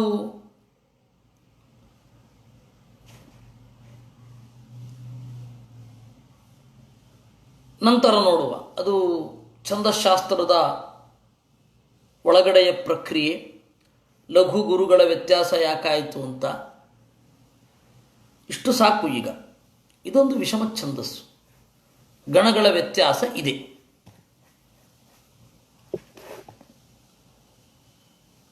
ದೇವರು ಈ ಪ್ರಪಂಚದಲ್ಲಿ ಇದ್ದಾನೆ. ಇದ್ದ ದೇವರನ್ನು ಎರಡು ರೀತಿಯಾಗಿ ವಿಭಾಗ ಮಾಡಿಬಿಟ್ರು ಕೆಲವರು. ಶುದ್ಧ ಬ್ರಹ್ಮ ಮತ್ತು ಶಬಲ ಬ್ರಹ್ಮ ಅಂತ. ಶುದ್ಧ ಬ್ರಹ್ಮ ಅಂತಂದರೆ ನಿರ್ಗುಣ, ನಿರ್ವಿಕಾರ, ಶೂನ್ಯ ರೂಪ, ಅವನು ಶುದ್ಧ ಬ್ರಹ್ಮ. ಶಬಲ ಬ್ರಹ್ಮ ಅಂತಂದರೆ ದೋಷದಿಂದ ಕೂಡಿರುವ, ಸ್ವಲ್ಪ ಅಜ್ಞಾನ ಇರುವ ದೇವರು, ಅವನು ಶಬಲ ಬ್ರಹ್ಮ ಅಂತ ಈ ತರಹ ಹೇಳಿಬಿಟ್ರು. ಆ ತರಹದ ಕಲ್ಪನೆ ನಂತರದ್ದು, ಮೂಲದಲ್ಲಿ ಇಲ್ಲ ಅದು. ಅದಕ್ಕೆ ಹೇಳ್ತಾರೆ ಸೌಕರಾಯಣ ಶ್ರುತಿಯಲ್ಲಿ, ಸರ್ವಗಮ್ಯೇ ಪ್ರಪಶ್ಯಂತಿ ಬ್ರಹ್ಮಾನಂದಮಜಾಕ್ಷರಂ ಏಕಮೇವಾದ್ವಯಂ ನಿತ್ಯಂ ನಿರುತೇಸ್ತೆ ಶಿರೋಗತಾ. ದೇವರು ಸರ್ವತ್ರ ವ್ಯಾಪ್ತನಾಗಿದ್ದಾನೆ. ದೇವರು ಆನಂದ ರೂಪ, ಮುಪ್ಪಿಲ್ಲದವ. ಅವನು ಒಂದೇ. ಶಬಲ ಬ್ರಹ್ಮ ಮತ್ತು ಶುದ್ಧ ಬ್ರಹ್ಮ ಅಂತ ಎರಡಿಲ್ವೇ ಇಲ್ಲ. ಅವನೊಬ್ಬನೇ. ಕೃಷ್ಣ, ರಾಮ ಮೊದಲಾದ ರೂಪಗಳಿಗೂ ಸೃಷ್ಟಿಯ ಮೊದಲು, ಸೃಷ್ಟಿಯಾಗೋದಕ್ಕಿಂತ ಮೊದಲು ಇದ್ದ ಪದ್ಮನಾಭ ರೂಪ ಮೂಲ ರೂಪಕ್ಕೂ ಯಾವುದೇ ವ್ಯತ್ಯಾಸ ಇಲ್ಲ, ಯಾವುದೇ ಭೇದ ಇಲ್ಲ. ಹೀಗೆ ಯಾರು ಚಿಂತನೆ ಮಾಡ್ತಾರೆ, ತೇ ನಿರುತೇಹ ಶಿರೋಗತಾಹ, ಮೃತ್ಯುವಿನ ತಲೆಯ ಮೇಲೆ ಕಾಲಿಟ್ಟು ನಿಂತವರು. ಇದು ಸೌಕರಾಯಣ ಶ್ರುತಿ. ಈ ಸೌಕರಾಯಣ ಶ್ರುತಿಯ ಅನುವಾದವನ್ನು ವೇದವ್ಯಾಸರು ಮಾಡಿತ್ತು. ಅದರ ಶ್ಲೋಕದ ವಿವರಣೆಯನ್ನು ನೋಡೋಣ. ನಹಿ ವಿಕೃತಂ ತ್ಯಜಂತಿ ಕನಕಸ್ಯ ತದಾತ್ಮತಯಾ ಅಂದರು. ನಹಿ ವಿಕೃತಂ ತ್ಯಜಂತಿ ಕನಕಸ್ಯ ತದಾತ್ಮತಯ. ನಮಗೆ ಬಂಗಾರ ಬೇಕು, ಬಳೆ ಬೇಡ. ನಮಗೆ ಬಂಗಾರ ಬೇಕು, ಕಿವಿಯೋಲೆ ಬೇಡ ಅಂದಾಗ ಕಿವಿಯೋಲೆಯನ್ನು ಬಂಗಾರವನ್ನು ಎರಡನ್ನು ಎಸ್ತು ಬಿಡೋದಲ್ಲ. ಯಾಕೆಂದರೆ ಬಂಗಾರದ ಕಿವಿಯೋಲೆ ಅಂದರೆ ಬಂಗಾರವೇ ಕಿವಿಯೋಲೆ ಆಗಿರೋದು. ಬಂಗಾರದ ಬಳೆ ಅಂದರೆ ಬಂಗಾರವೇ ಬಳೆಯ ಆಕಾರದಲ್ಲಿ ಇರೋದು. ನಮಗೆ ಬಳೆ ಬೇಡ, ಬಂಗಾರ ಬೇಕು ಅಂತಂದರೆ ಬಿಡಿಸಿ ನೋಡಲಿಕ್ಕಾಗತ್ತೇನು? ಬಳೆಯನ್ನು ಮಾತ್ರ ಹಿಂಗೆ ತೆಗೆದು ಬಂಗಾರವನ್ನು ಇಲ್ಲ. ಅದು ಹೇಗೆ ಆಗೋದಿಲ್ವೋ, ಬಳೆಯೇ ಬಂಗಾರವೋ, ಬಳೆಯೇ ಕಿವಿಯೋಲೆಯೇ ಬಂಗಾರವೋ, ಅದೇ ರೀತಿ ನಮಗೆ ಶುದ್ಧ ಬ್ರಹ್ಮ ಬೇಕು, ಶಬಲ ಬ್ರಹ್ಮ ಬೇಡ ಅಂತ ಹೇಳಿ ರಾಮಕೃಷ್ಣಾದಿಗಳನ್ನೆಲ್ಲ ತ್ಯಾಗ ಮಾಡಿ ಶುದ್ಧ ಬ್ರಹ್ಮನಲ್ಲಿ ಕೂತು ಬಿಡ್ತೀವಿ ಅಂತನ್ನೋದು ಅಷ್ಟೇ ಅಸಂಬದ್ಧ. ಇದನ್ನು ಹೇಳ್ತಾರೆ, ನಹಿ ವಿಕೃತಂ ತ್ಯಜಂತಿ ಕನಕಸ್ಯ ತದಾತ್ಮತಯ. ಕನಕಸ್ಯ ವಿಕೃತಂ, ಕನಕ ಅಂದರೆ ಬಂಗಾರ, ಕನಿ ದೀಪ್ತವು ಅಂತ ಹೊಳೆಯುತ್ತೆ, ಆದ್ದರಿಂದಾಗಿ ಕನಕ. ಕನಕಸ್ಯ ವಿಕೃತಂ, ಬಂಗಾರದ ಬಳೆಯೋ ಕಿವಿಯೋಲೆಯೋ ಇದನ್ನು ನಹಿ ತ್ಯಜಂತಿ, ಬಿಡೋದಿಲ್ಲ ಅಲ್ವಾ? ಯಾಕೆ? ಕನಕವೇ ಬಳೆ ಆಗಿರೋದ್ರಿಂದ, ಬಂಗಾರವೇ ಬಳೆ ಆಗಿರೋದ್ರಿಂದ. ಸ್ವಕೃತಂ ಅನುಪ್ರವಿಷ್ಟ ಇದಮಾತ್ಮತಯ ರಸಿತಂ. ದೇವರು ಹಾಗೆಯೇ ಈ ಪ್ರಪಂಚದ ಒಳಗಡೆ ಪ್ರಪಂಚಕ್ಕೆ ಬೇಕಾದಂತೆ ಕಂಡ. ರಸಿತಂ ಅಂದರೆ ಪ್ರಕಾಶಿತಂ ಅಂತ ಅರ್ಥ. ಆ ಹಿನ್ನೆಲೆಯಲ್ಲಿ ರಾಮ ಈ ಪ್ರಪಂಚಕ್ಕೆ ಬೇಕಾದಂತೆ ಕಂಡ, ಕೃಷ್ಣ ಈ ಪ್ರಪಂಚಕ್ಕೆ ಬೇಕಾದಂತೆ ಕಂಡ. ನಮಗೆ ಕೃಷ್ಣ ಬೇಡ, ಮೂಲ ರೂಪ ಬೇಕು ಅಂತನ್ನುವವರು ಯಾರಾದರೂ ಇರ್ತಾರಾ? ಇದಂ ಆತ್ಮತಯ ರಸಿತಂ.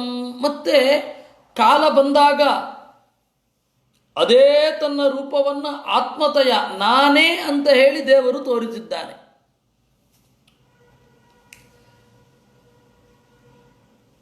ಕೃಷ್ಣನಾದಾಗ ಪ್ರಾದುರ್ಭಾವದಲ್ಲಿ ಮತ್ತೆ ಬೇಕಾದಷ್ಟು ಬಾರಿ ಉದಂಕನಿಗೆ ಅರ್ಜುನನಿಗೆ ವಿಶ್ವರೂಪವನ್ನು ತೋರಿಸಿದ್ದಾನೆ ದೇವರು. ಸಾಯಬೇಕಾದ್ರೆ ಅಂದರೆ ಈ ದೇಹವನ್ನು ಬಿಟ್ಟು, ಈ ಜಗತ್ತನ್ನು ಬಿಟ್ಟು ಹೋಗಬೇಕಾದ್ರೆ ಬಾಣದಿಂದ ತನ್ನ ದೇಹವನ್ನು ಘಾಸಿಗೊಂಡಂತೆ ತೋರಿಸಿ ಒಂದು ಪ್ರಾಕೃತ ದೇಹವನ್ನು ಇಲ್ಲೇ ಬಿಸಿಟ್ಟು ಹೋದ. ಯಾವಾಗಾದರೂ ಒಂದು ಸರ್ತಿ ಮೋಹ ಮಾಡಲೇಬೇಕಲ್ಲ. ರಾಮನಾಗಿದ್ದಾಗ ಹುಟ್ಟಬೇಕಾದ್ರೆ ಮಾಮೂಲಿ ಮಗುವಾಗಿ ಹುಟ್ಟಿದ್ದು, ಕೃಷ್ಣನಾದಾಗ ಉಲ್ಟ, ಸಾಯಲೇ ಇಲ್ಲ. ಎಲ್ಲರನ್ನ ಕರ್ಕೊಂಡು ಯಾರ್ಯಾರು ಮೋಕ್ಷ ಪದವಿಗೆ ಬರ್ತಿರೋ ಎಲ್ಲರೂ ಬನ್ನಿ ಅಂತೇಳಿ ಕರ್ಕೊಂಡು ಹೊಟ್ಟೋದ. ಅವಾಗವಾಗ ದೇವರು ನಾನೇ ಪರಬ್ರಹ್ಮ ರೂಪ ಅಂತನ್ನೋದನ್ನು ತೋರಿಸಿದ್ದಾನೆ.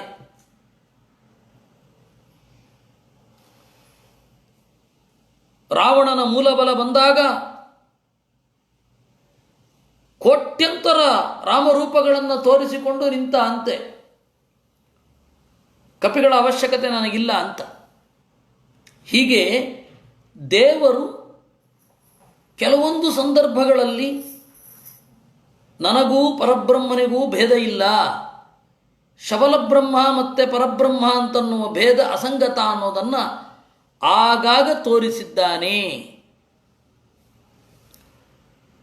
ಆದ್ದರಿಂದ ದೇವರು ಸರ್ವತ್ರ ವ್ಯಾಪ್ತನಿದ್ದಾನೆ. ದೇವರಿಗೆ ಈ ಆಕಾರದ ಸೀಮಿತತೆ ಇಲ್ಲ ಅಂತ ಚಿಂತನೆ ಮಾಡಬೇಕಾದದ್ದು. ಹಾಗೆ ನಮ್ಮ ಪ್ರತಿಮೆಯಷ್ಟೇ ದೇವರಲ್ಲ ಅಂತನ್ನೋದು ಎಚ್ಚರ ಇರಬೇಕು. ದೇವರು ಎಷ್ಟಿದ್ದಾನೆ, ಇಷ್ಟೇ ಇದ್ದಾನೆ ಅನ್ನೋದಲ್ಲ, ಪ್ರತಿಮೆ ಇಷ್ಟು ಚಿಕ್ಕದಿದೆ ಅಂತ ಅನ್ನಬೇಕು.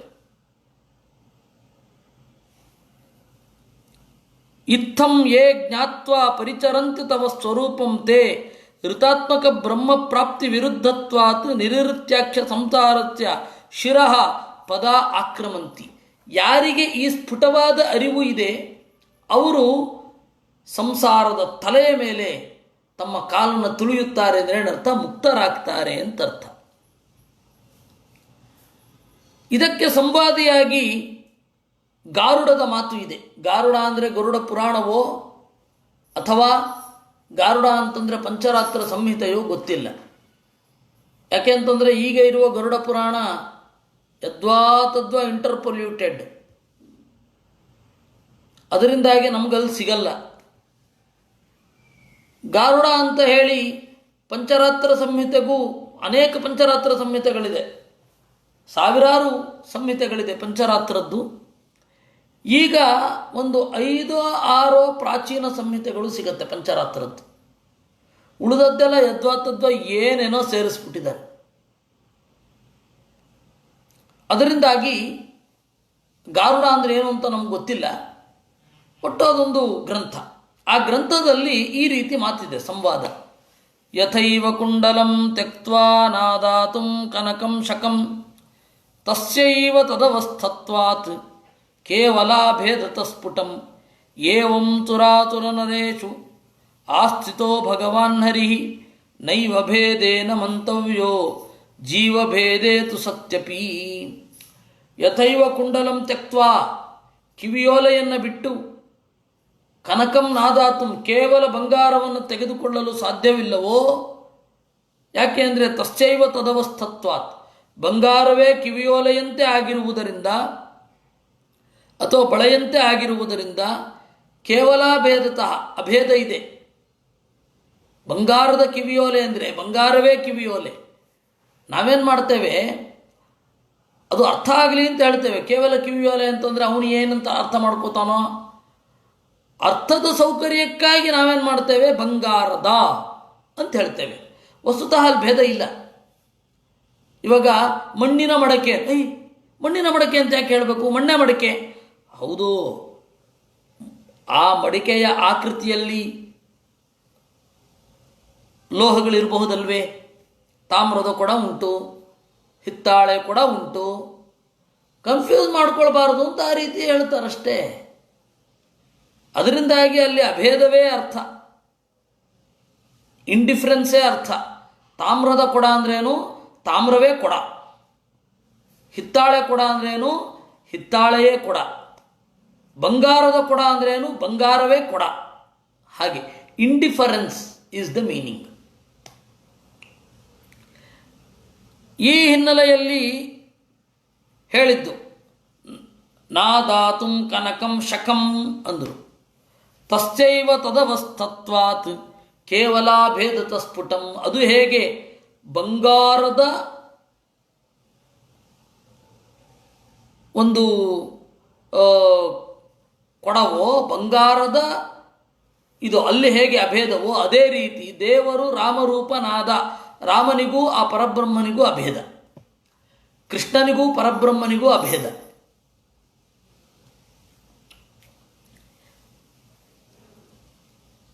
ಏವಂ ಸುರಾಸುರ ನರೇಶು ಆಸ್ಥಿತೋ ಭಗವಾನ್ ಹರಿ.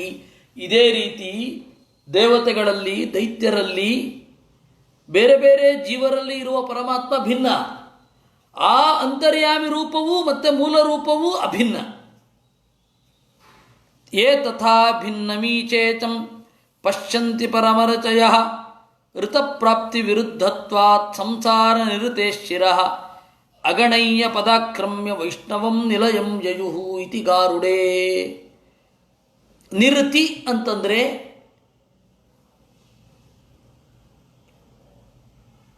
ಋತ ಅಂದರೆ ಯಥಾರ್ಥ ಜ್ಞಾನ.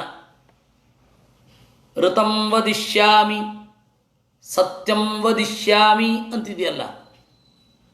ಋತ ಅಂತಂದರೆ ಮಾನಸಿಕವಾದ ಯಥಾರ್ಥ ಜ್ಞಾನ. ಸತ್ಯ ಅಂದರೆ ಅದನ್ನು ಬಾಯಲ್ಲಿ ಹೇಳಿದಾಗ. ಸತ್ಯ ಅಂದರೆ ಯಥಾರ್ಥ ಜ್ಞಾನ ಅಂತಲೇ ವಿನಃ ಕಂಡ ಹಾಗೆ ಅಂತ ಇಲ್ವೇ ಇಲ್ಲ ಎಲ್ಲೂ ಕೂಡ.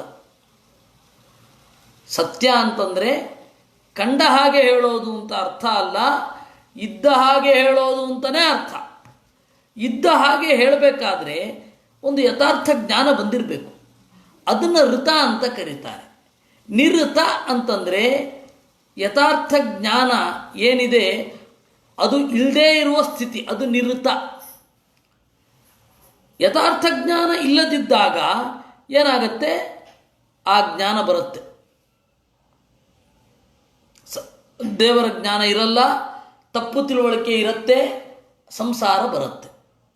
ಅದರಿಂದಾಗಿ ನಿವೃತ್ತಿ ಅಂತಂದರೆ ಸಂಸಾರ ಅಂತ ಎಟಿಮೊಲಾಜಿಕಲ್ ಮೀನಿಂಗ್. ನಿರುತೇಶ್ಚಿರ ಅಂದರೆ ಸಂಸಾರದ ತಲೆ ಮೇಲೆ ಕಾಲಿಡುತ್ತಾರೆ ಅಂದರೆ ಏನರ್ಥ? ಮುಕ್ತಿಯನ್ನು ಹೊಂದುತ್ತಾರೆ ಅಂತ ಅರ್ಥ. ಅಗಣಯ್ಯ ಪದಾಕ್ರಮ್ಯ ವೈಷ್ಣವಂ ನಿಲಯಂ ಯಯುಹು ಇತಿ ಗಾರುಡೇ. ಆದ್ದರಿಂದ ದೇವರ ರೂಪಗಳಲ್ಲಿ ಯಾವತ್ತೂ ಭೇದವನ್ನು ಕಾಣಬಾರದು. ಅಲ್ಲಪ್ಪ ಕಂಡ್ರೆ ಏನು ತೊಂದರೆ? ಕಂಡ್ರೆ ಏನು ತೊಂದರೆ ಅಂದರೆ ದೇವರಲ್ಲಿ ಏನು ಗುಣಗಳನ್ನು ನಾವು ಚಿಂತನೆ ಮಾಡ್ತೇವೆ ಆ ಎಲ್ಲ ಗುಣಗಳನ್ನು ಒಪ್ಪಲಿಕ್ಕೆ ಹಾನಿಯಾಗಿಬಿಡುತ್ತೆ. ರಾಮನನ್ನು ಚಿಂತಿಸಿದೆವು, ರಾಮ ಸುಖ ಕೊಡಲಿ ಅಂತ. ಈಗ ರಾಮ ಇಲ್ಲ ಅಂದರೆ ಯಾರಿಗೆ ಚಿಂತನೆ ಮಾಡೋದು? ಕೃಷ್ಣನನ್ನು ಪ್ರಾರ್ಥನೆ ಮಾಡಿದೆವು, ಕೃಷ್ಣ ನಮಗೆ ಒಳ್ಳೆಯದನ್ನು ಮಾಡಲಿ ಅಂತ. ಕೃಷ್ಣನ ರೂಪವೇ ಇಲ್ಲದೆ ಹೋದರೆ, ಪರಬ್ರಹ್ಮ ಕೃಷ್ಣ ಒಂದು ದೇಹವನ್ನು ಪಡೆದುಕೊಂಡು ಕೃಷ್ಣನೆಂಬ ಹೆಸರಿನಿಂದ ಆ ಕೆಲಸ ಮಾಡಿ ಆ ಕೃಷ್ಣನ ದೇಹ ಈಗ ಇರಲಿಲ್ಲ ಅಂತಾದರೆ ಅಥವಾ ಆ ಕೃಷ್ಣ ಈಗ ಇಲ್ಲ ಅಂತಾದರೆ ಪರಬ್ರಹ್ಮ ಅವನನ್ನ ಚಿಂತನೆ ಮಾಡಬೇಕು. ದೇವರಿಗೆ ಹಾಗಾದಾಗ ಪರಾಧೀನ ಶರೀರ ಅನ್ನೋದು ಬರುತ್ತೆ. ಸಾವು ಅಂತ ಒಂದಿದೆ ಅಂತ ಒಪ್ಪಬೇಕಾಗತ್ತೆ, ವಿಸ್ಮೃತಿ ಅಂತ ಒಪ್ಪಬೇಕಾಗತ್ತೆ. ಈ ಎಲ್ಲ ಸಮಸ್ಯೆಗಳು ಬಂದು ದೇವರನ್ನ ಚಿಂತನೆಯೇ ಮಾಡಲಿಕ್ಕಾಗೋಲ್ಲ. ಆ ಕಾರಣದಿಂದ ಯಾವುದೇ ಕಾರಣಕ್ಕೂ ದೇವರ ರೂಪಗಳಲ್ಲಿ ಅಭೇದವನ್ನು ಚಿಂತನೆ ಮಾಡಬೇಕು, ಅದನ್ನು ಬಿಡಬಾರದು. ಯಾವುದೇ ಕಾರಣಕ್ಕೂ ಭೇದವನ್ನು ಚಿಂತನೆ ಮಾಡಬಾರದು. ದೇವರ ರೂಪಗಳಲ್ಲಿ ಕೃಷ್ಣ ರೂಪ ಬೇರೆ, ರಾಮರೂಪ ಬೇರೆ, ದೇವರು ಕೂರ್ಮ ರೂಪ ಬೇರೆ, ನರಸಿಂಹ ರೂಪ ಬೇರೆ, ಹೀಗೆಲ್ಲ ಚಿಂತನೆ ಮಾಡಬಾರದು. ಯಾಕೆಂದರೆ ಅದನ್ನು ಒಪ್ಪಿದರೆ, ಯಾವಾಗ ಶರೀರ ಭೇದವನ್ನು ಒಪ್ತೇವೋ ಆಗ ದೇವರಿಗೆ ಅಸ್ವಾತಂತ್ರ್ಯವನ್ನು ತಂದ ಚಿಂತನೆ ಮಾಡಿದ ಹಾಗಾಗತ್ತೆ, ದುಃಖವನ್ನು ಚಿಂತನೆ ಮಾಡಿದ ಹಾಗಾಗತ್ತೆ, ಮಿಥ್ಯಾಭಿಮಾನವನ್ನು ಚಿಂತನೆ ಮಾಡಿದ ಹಾಗಾಗತ್ತೆ. ಕೃಷ್ಣ ನಾನು ಅಂತಂದಾಗ ದೇಹದಿಂದ ಕೂಡಿರುವ ನನ್ನನ್ನು ಹೇಳ್ತಾ ಇರೋದೋ ಅವನನ್ನು ಹೇಳ್ಕೊಳ್ತಾ ಇರೋದು ಅಂತ ಡೌಟ್ ಬಂದ್ಬಿಡುತ್ತೆ. ಆಗ ಕೃಷ್ಣನ ಮಾತೆಲ್ಲ ಅಪ್ರಮಾಣ ಆಗಿ ಹೋಗುತ್ತೆ. ಕೃಷ್ಣ ಏನು ಹೇಳ್ತಾನೆ? ನಾನು ಪರಂಪರಾಗತವಾಗಿ ಎಲ್ಲರಿಗೂ ಉಪದೇಶ ಮಾಡಿದ್ದು ಸಕಾಲೇನೇಹ ಮಹತ ಯೋಗೋ ನಷ್ಟ ಪರಂತಪ, ಬಹಳ ಕಾಲ ಆದಮೇಲೆ ನಾನು ಉಪದೇಶಿಸಿದ ಜ್ಞಾನ ಎಲ್ಲ ಕಣ್ಮರೆ ಆಗಿ ಹೋಯಿತು, ಈಗ ಮತ್ತೆ ಅದನ್ನು ನಿನಗೆ ನೆನಪಿಸ್ತೇನೆ ಅಂತಾನೆ. ಬಹೂನಿ ಮೇ ವ್ಯತೀತಾನಿ ಅಂತಾನೆ. ಅಲ್ಲಿ ಕೇವಲ ಪ್ರಜ್ಞಾ ಸಂಕ್ರಮ ಅಲ್ಲ, ಅಂದರೆ ಜ್ಞಾನದ ಟ್ರಾನ್ಸ್ಫರ್ ಅಲ್ಲ, ಅದು ಟ್ರಾನ್ಸ್ಫರ್ ಆಫ್ ನಾಲೆಜ್ ಅಲ್ಲ, ಅದು ನಾಲೆಜ್ ಟ್ರಾನ್ಸ್ಫರ್ ಆಗ್ತಾ ಹೋಗ್ತಾ ಇರೋದಲ್ಲ ಬೇರೆ ಬೇರೆ ದೇಹದಲ್ಲಿ. ದೇಹದ ಜೊತೆಗೆ ಇರೋದು ವಿಶ್ವರೂಪವನ್ನು ತೋರಿಸ್ತಾನೆ. ಅದರಿಂದ ದೇವರನ್ನ ಭಕ್ತಿಯಿಂದ ಪೂಜಿಸುವವರು ದೇವರ ರೂಪಗಳಲ್ಲಿ ಅಭೇದವನ್ನು ಚಿಂತಿಸಬೇಕೇ ವಿನಃ ಭೇದವನ್ನಲ್ಲ. ಒಂದೊಮ್ಮೆ ಹಾಗೇನಾದರೂ ಚಿಂತನೆ ಮಾಡಿದರೆ ಅದು ದೇವರಿಗೆ ಮಾಡುವ ದ್ರೋಹ. ನವವಿಧ ದ್ವೇಷ, ನವವಿಧ ಭಕ್ತಿ ಇದ್ದ ಹಾಗೆ ನವವಿಧ ದ್ವೇಷ ಇದೆ. ಆ ನವವಿಧ ದ್ವೇಷದಲ್ಲಿ ಎರಡು, ಯಾವುದು ದೇವರ ಅವತಾರ ಅಲ್ಲವೋ ಅದನ್ನು ದೇವರ ಅವತಾರ ಅಂತ ತಿಳ್ಕೊಳ್ಳೋದು, ಯಾವುದು ದೇವರ ರೂಪವೋ ಅದು ದೇವರ ರೂಪ ಅಲ್ಲ, ದೇವರಿಗೂ ದೇವರ ದೇಹಕ್ಕೂ ಭೇದ ಇದೆ ಅಂತ ಚಿಂತನೆ ಮಾಡೋದು. ಇದೆಲ್ಲ ನವವಿಧ ದ್ವೇಷದಲ್ಲಿ ಸೇರಿದ್ದು. ನವವಿಧ ಭಕ್ತಿ ಮಾಡಬೇಕು ಅಂದರೆ ನವವಿಧ ದ್ವೇಷ ಇರಬಾರ್ದು. ಇಷ್ಟು ಸೂಕ್ಷ್ಮ ಇದೆ. ಅದರಿಂದಾಗಿ ದೇವರನ್ನ ಅವನ ರೂಪಗಳಿಂದ ಅಭಿನ್ನ ಅಂತ ಚಿಂತನೆ ಮಾಡಬೇಕು. ಪರಿವಯತೆ ಪಶೂನಿವಗಿರಾ ವಿಬುಧಾನ ಪಿತಾನ್ ಸ್ವಯಿ ದೃಢ ಸೌಹೃದ ನನು ಪುನಂತಿ ನತೆ ವಿಮುಖಾ ತ್ವಮೇಕಸ್ವರಾಡಖಿಲಕಾರಕ ಶಕ್ತಿಧರಸ್ತವ ಬಲಿಮುದ್ವಹಂತಿ ಸಮದಂತಿ ಚಯೇ ನಿಮಿಷಾ. 15ನೆಯ ಮಂತ್ರ ಬಹಳ ವಿಚಿತ್ರ. ದೇವರನ್ನು ಕಂಡವರು, ದೇವರನ್ನು ತಮಗಿಂತ ಕಿರಿಯರಾದ ಋಷಿಗಳಿಗೆ ಮನುಷ್ಯರಿಗೆ ಉಪದೇಶ ಮಾಡಿದವರು ಈ ಜಗದ ಹಿರಿಯಣ್ಣಂದಿರು. ಯಾರು? ದೇವತೆಗಳು. ದೇವತೆಗಳು ಮನುಷ್ಯ ಕೋಟಿಯ ಹಿರಿಯಣ್ಣಂದಿರಿದ್ದ ಹಾಗೆ. ಅವರು ಬಾಳಿ ತೋರಿಸಿದ ದಾರಿಯಲ್ಲಿ ನಾವು ಹೋಗ್ತೇವೆ, ಅವರು ನಡೆಸಿದಲ್ಲಿ ನಾವು ಹೋಗ್ತೇವೆ. ದೇವತೆಗಳೇನಾದರೂ ನಮ್ಮ ಮೇಲೆ ಸಿಟ್ಟು ಮಾಡಿಕೊಂಡ್ರು ಅಂದರೆ ಮುಗಿದೋಯ್ತು. ಒಳಗಡೆಯಿಂದ ಬುದ್ಧಿ ಪಲ್ಲಾಟ ಮಾಡಿಬಿಟ್ರೆ ಮುಗೀತು. ಮಹಾಭಾರತದಲ್ಲಿ ಒಂದು ಮಾತು ಬರುತ್ತೆ, ನದೇವಾಹ ದಂಡಮಾದಾಯ ರಕ್ಷಂತಿ ಪಶುಪಾಲವತ್ ಎಂತು ರಕ್ಷಿತು ಮಿಚ್ಛಂತಿ ಬುದ್ಧ್ಯಾ ಸಂಯೋಜಯಂತಿ ತಮ್ಮಂತ. ದೇವತೆಗಳು ರಕ್ಷಣೆ ಮಾಡೋದು ಅಂದರೆ ಕೋಲ್ ಹಿಡಿದು ಕರಿಬೆಕ್ಕು ಬಿಳಿಬೆಕ್ಕುಗಳ ತರಹ ಆಚೀಚೆ ಇರೋದಲ್ಲ. ನ ದೇವಾ ಯಷ್ಟಿಮಾದಾಯ ರಕ್ಷಂತಿ ಪಶುಪಾಲವತ್, ಮತ್ತೆ ಎಂತು ರಕ್ಷಿತುಮಿಚ್ಛಂತಿ ಬುದ್ಧ್ಯಾ ಸಂಯೋಜಯಂತಿ ತಮ್. ಯಾರನ್ನು ರಕ್ಷಣೆ ಮಾಡಬೇಕು ಅಂತ ಅವರಿಗೆ ಸಂಕಲ್ಪ ಬರುತ್ತೋ ಅವರನ್ನು ಬುದ್ಧಿಯಿಂದ ಪ್ರಚೋದನೆ ಮಾಡಿಬಿಡ್ತಾರೆ, ಒಳಗಡೆ ಕೆಲಸ ಮಾಡಿಬಿಡ್ತಾರೆ. ಹೀಗಾಗಿ ದೇವತೆಗಳು ಹೊರಗಡೆ ಬಂದು ಕಾಣಿಸ್ಕೊಳ್ಳೋಲ್ಲ, ಒಳಗಡೆ ಕೆಲಸ ಮಾಡಿಬಿಡ್ತಾರೆ. ಇವನು ಬುದ್ಧಿ ಪಲ್ಲಾಟ ಆಗೋಗುತ್ತೆ.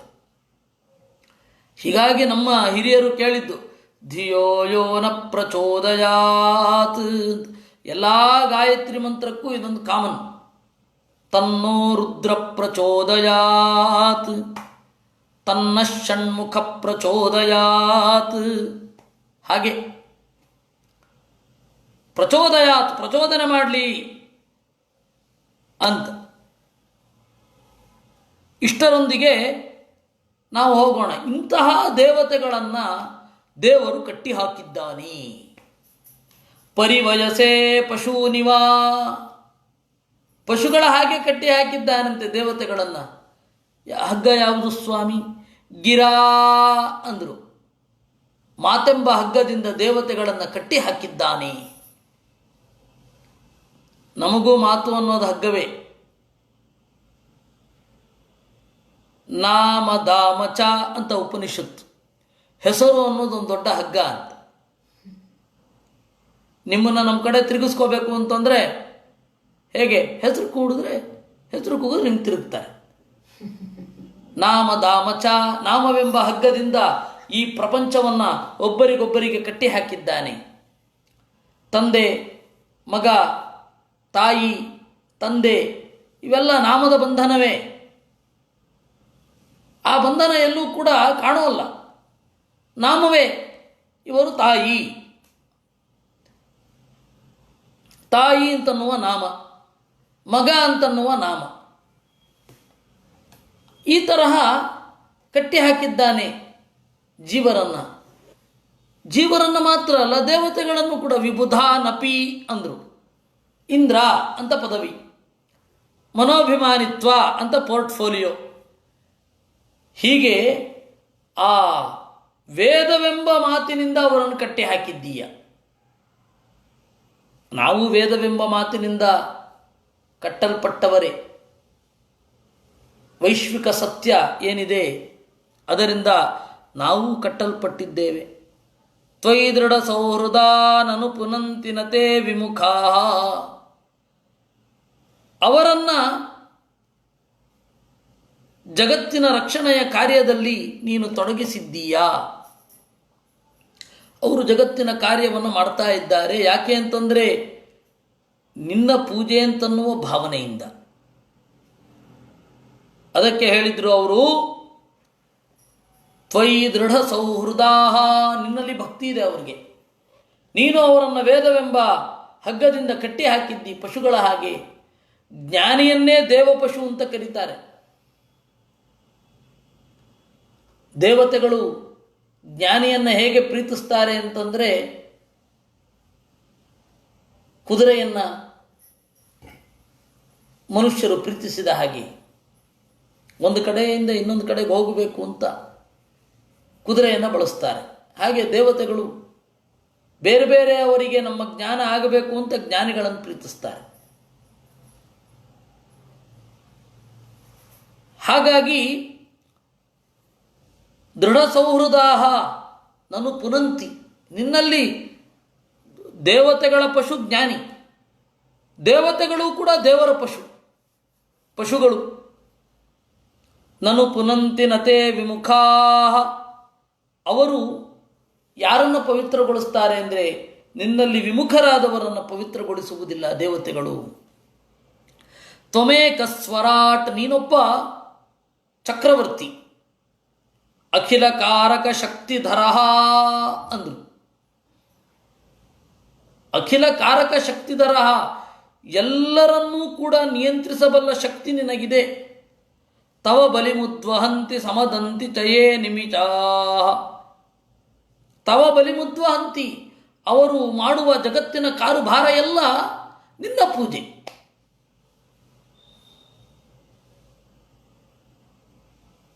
ಅದರಿಂದಾಗಿ ಅವರಿಗೆ ಯಾವ ದೋಷವೂ ಇಲ್ಲ. ಸದಾಶಿವ ಪ್ರಳಯ ಕಾಲದಲ್ಲಿ ಎಲ್ಲರನ್ನ ಕೊಂದು ಬಿಡ್ತಾನೆ. ಏನು ಪಾಪನೋ ಏನೋ ಅಂತ ಅನ್ಕೋಬೇಡಿ, ಅವನಿಗೆ ಅಂಟೋದೇ ಇಲ್ಲ. ಅದರಿಂದಾಗಿ ಸ್ವರಾಟ್ ಅಖಿಲಕಾರಕ ಶಕ್ತಿಧರ ತವ ಬಲಿಂ ಉದ್ವಹಂತಿ. ನಿನಗೆ ಪೂಜೆ ಅವರು ಮಾಡೋದು ಸಮದಂತಿ. ಹಾಗೆ ನೀನು ಅವರಲ್ಲಿ ಪ್ರಸಾದವನ್ನು ಮಾಡಿದಾಗ ಸಮದಂತಿ ಸುಖವಾಗಿ ಅನುಭವಿಸುತ್ತಾರೆ. ಇದು ಇದರ ಮಾತು. ದೇವತೆಗಳಿಗೂ ದೇವರಿಗೂ ಜಗತ್ತಿಗೂ ಇರುವ ಸಂಬಂಧವನ್ನು ಹೇಳುವಂತಹ ಭಾಗವತದ ಈ ಮಾತು. ಇದಕ್ಕೆ ಮೂಲಭೂತವಾಗಿ ವೇದ ಉಂಟು. ವಯತಿಗಾಯವ ತುರಾದಿಕಾನ್ ಸ್ತನ್ಮನತೋ ಜಗದಪುನಂಶುಚಯೋ ನಪರೆ ಸ ಏಕೈತ ಪರಿಪೂರ್ಣಚಕ್ತಿರ್ಬಲಿಂಹರ ಇತರೇಸ್ಸುರಾಸುಖಿನಃ ಇತಿ ಆರುಣಿಶ್ರುತಿ. ಆರುಣಿಶ್ರುತಿ ಇದನ್ನು ವಾಮನ ಪುರಾಣದ ಸಂವಾದದೊಂದಿಗೆ ಹೇಳೋದಾದರೆ, ವಿಷ್ಣುನಾ ದೇವತಾ ಬದ್ಧ ವಿಷ್ಣವೇ ಚ ಬಲಿಪ್ರದ ವಿಷ್ಣುರಾತಾಂ ಪತಿರ್ನಿತ್ಯಂ ನ ವಿಷ್ಣೋರ್ಬಂಧಕ ಕ್ವಚಿತ್ ಇತಿ ವಾಮನೇ. ವಿಷ್ಣುವಿನಿಂದ ದೇವತೆಗಳು ಈ ಜಗತ್ತಿನ ಕ್ರಿಯೆಗಳಲ್ಲಿ ತೊಡಗಿದ್ದಾರೆ. ವಿಷ್ಣುನಾ ದೇವತಾ ಬದ್ಧಾ, ಆಮೇಲೆ ವಿಷ್ಣವೇ ಚ ಬಲಿಪ್ರದಾ, ವಿಷ್ಣುವಿಗೆ ಬಲಿ ಅಂದರೆ ಪೂಜೆಯನ್ನು ಮಾಡುತ್ತಾರೆ. ವಿಷ್ಣು ರಾಸಾಂ ಪತಿರ್ನಿತ್ಯಂ, ಇವರೆಲ್ಲರ ಒಡೆಯ ನಾರಾಯಣ.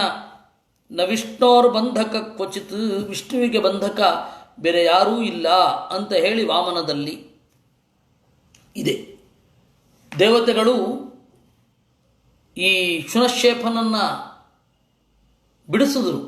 ಯಾಕೆ ಅಂದರೆ ಜ್ಞಾನಿಯಾಗಿದ್ದಾನೆ, ಅದು ನಿಜವಾದ ಸೇವೆ ನಮಗೆ ಅಂತ. ಈ ಹಿನ್ನೆಲೆಯಲ್ಲಿ ನಾವು ಈ 15ನೆಯ ಮಂತ್ರವನ್ನು ನೋಡಿದ್ದೇವೆ. 16ನೆಯ ಮಂತ್ರವನ್ನು ನಾಳೆ ನೋಡಲಿದ್ದೇವೆ. ಅದಕ್ಕಿಂತ ಮೊದಲು ಒಂದು ನಿಮಗೆ ಗೊತ್ತಿದೆ, ನಾನು ಈ ಮೊದಲೇ ಹೇಳಿದ್ದೆ, ಆದರೂ ನೆನಪಿಸ್ತೇನೆ. ಶನಿವಾರ 11ರಿಂದ 12 ಮಹಾಭಾರತದ ಚಿಂತನೆ ಇದೆ. ಭಾನುವಾರ ಮಾಡಲಿಕ್ಕಾಗಲ್ಲ. ಆದ್ದರಿಂದ ಯಾಕೆಂದರೆ 10 ಗಂಟೆಗೆ ನಾವು ಕೂಡಬೇಕು, ಸ್ನಾನ ಮುಗಿಸಿ ಕೂತಿರಬೇಕು. ಅದರಿಂದಾಗಿ ಶನಿವಾರ 11ರಿಂದ 12 ಮಹಾಭಾರತದ ಚಿಂತನೆ ಇರುತ್ತೆ.